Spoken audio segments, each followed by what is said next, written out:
పనిచేస్తున్న బ్యాంకుకే కన్నం వేసేందుకు ప్రయత్నించాడు. అడ్డొచ్చిన సిబ్బందిపై దారుణంగా దాడి చేశాడు. వాళ్లు రక్తంతో విలవిలాడుతున్న బంగారం దొంగిలించేందుకు ప్రయత్నించాడు. సీన్ కట్ చేస్తే సీసీ ఫుటేజ్ ఆధారంగా పోలీసులు అతన్ని అరెస్ట్ చేశారు. ఇంతకీ ఆ కంత్రి క్రిమినల్ ఎవరు? ఆ బ్యాంకుకు అతడికి సంబంధమేంటి? పనిచేస్తున్న బ్యాంకులోనే దోపిడీ చేయడానికి అసలు కారణమేంటి?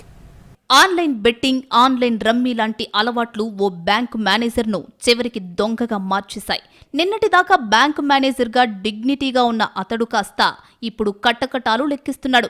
ఇక్కడ చూడండి, ఇతనే ఆ వ్యక్తి. విశాఖ సీతమ్మధారకు చెందిన Ravikumar bank of Baroda Marripalem branch మేనేజర్గా విధులు నిర్వహించేవాడు. ఇతడికి కొంతకాలం నుంచి ఆన్లైన్ రమ్మీ, క్రికెట్ బెట్టింగ్ బాగా అలవాటయ్యాయి. వాటిల్లో పెట్టుబడి కోసం అయిన చోట కాని చోట అప్పులు చేశాడు. అలా పెట్టుబడులు పెట్టి డబ్బంతా పోగొట్టుకున్నాడు. కొన్ని నెలల క్రితం విశాఖ మర్రిపాలెం బ్రాంచ్ నుంచి అనకాపల్లి జిల్లా యలమంచిలి బ్రాంచ్కు బదిలీ చేశారు. ఇదిలా ఉండగా ఆన్లైన్ బెట్టింగ్, రమ్మీకి బాగా అలవాటు పడి లక్షలాది రూపాయలు పోగొట్టుకున్నాడు. వాటి కోసం చేసిన అప్పులు, వడ్డీలు పెరిగాయి. అప్పిచ్చిన వాళ్లు ఇంటి మీదకొచ్చారు. రోజురోజుకి అప్పిచ్చిన వారి నుంచి ఒత్తిడి పెరిగింది. దీంతో ఎలా అయినా అప్పు తీర్చాలని ప్లాన్ వేశాడు. ఇందులో భాగంగా గతంలో విధులు నిర్వహించిన మర్రిపాలెం బ్యాంక్ ఆఫ్ బరోడా బ్రాంచ్కెళ్లాడు. పరిచయస్తుడు, తోటి ఉద్యోగి కావడంతో అక్కడ ప్రస్తుతం పనిచేస్తున్న bank manager Sivaramaraju, assistant manager రమేష్లతో మాటలు కలిపాడు. సుమారు 2 గంటల పాటు ఆఫీస్ విషయాలు, లైఫ్ విషయాలు షేర్ చేసుకున్నాడు.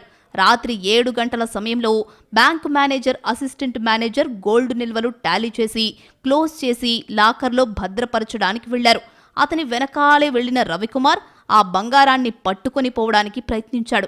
దోపిడీని అడ్డుకునే ప్రయత్నం చేసిన మేనేజర్, అసిస్టెంట్పై ప్లాన్ ప్రకారమే ముందుగా తెచ్చుకున్న సుత్తితో దాడి చేశాడు. వారి తలపైన కొట్టి తీవ్రంగా గాయపరిచాడు. దీంతో బిగ్గరగా అరుస్తూ బయటకొచ్చారు bank manager Sivaramaraju, assistant manager Ramesh.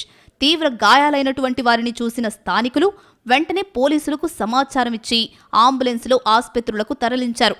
అక్కడి నుంచి నిందితుడు రవికుమార్ పరారయ్యాడు. మరోవైపు సంఘటనా స్థలానికి చేరుకున్న పోలీసులు సీసీటీవీ ఫుటేజ్ ఆధారంగా నిందితుడి కోసం గాలింపు చర్యలు చేపట్టారు. గంటల వ్యవధిలోనే నిందితుడిని పట్టుకున్నారు. పోలీసుల విచారణలో తాను అప్పుల పాలైపోయానని, ఆన్లైన్ గేమ్స్, బెట్టింగ్స్ వల్ల చాలా నష్టపోయానని, అప్పులను తీర్చడానికే ఈ దొంగతనానికి ఒడిగట్టినట్లు తెలిపాడు. నిందితుడు రవికుమార్పై హత్యాయత్నం, దోపిడీ యత్నం కింద కేసులు నమోదు చేశారు పోలీసులు. నిన్న రాత్రి సుమారు 7 గంటల సమయంలో మన ITI junction bank of Baroda వద్దకు ఈ మేనేజర్ గారు, అసిస్టెంట్ మేనేజర్ ఇద్దరే ఉన్నారు. ఆ టైంలో వాళ్ళతో పాటు బ్యాంక్ ఆఫ్ బరోడా యలమంచిలి బ్రాంచ్లో పనిచేస్తున్న ఎల్లా రవికుమార్ అనే అబ్బాయి రావడం జరిగింది. వీళ్ళు మనకు తెలిసిన వాడే కదా అని చెప్పి వాడితో ఒక 1.5-2 గంటలు మాట్లాడడం జరిగింది.